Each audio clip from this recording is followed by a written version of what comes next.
আজ 2 দিন ধরে আসছি, গাড়ি খালি হয় না। দেখো, এটার নাম সৌদি আরব। মরুভূমির মাঝখানে বৈশা রয়েছে গাড়ি নেই, কত গাড়ি।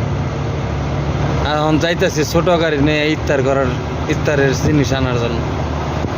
এটার নাম বিদেশ। কি করে বাসি জানে গেল না। আজ 2 দিন ধরে আসছে এই জায়গা, কত গোলাবো সব ব্যাটারি, সব জায়গাতে সব ব্যাটারি নিয়ে আমরা আসছি ব্যাটারি নামাবার জন্য।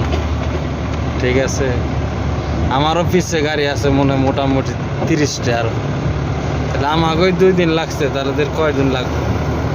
সব গাড়ির মধ্যে এরকম ব্যাটারি। এই ব্যাটারিগুলো কোন দিন নামবো? আজকের দিনও গেল গেলাম মনে 3-4টা বাজে আসে। এই পরিস্থিতি রোজা থেকে মরুভূমির মাঝখানে আইয়া বইয়ে রয়েছি নামাবার জন্য। কবে নামামো তাও নিজেও জানি না। কেড়ে না হ্যাঁ না, মুদির আহে না, অমক আহে না, তমক আহে না। আসরের নামাজের সময় হয়েছে, কেউ নামাজ পড়তেছে, কয়টা তো এই তৈরি করে রেখে দিলাম। ভালো থেকে আল্লাহ হাফেজ। লাইক দিয়ে वीडियो बनाया है हाँ? नए में भेजना काटता नहीं क्यों?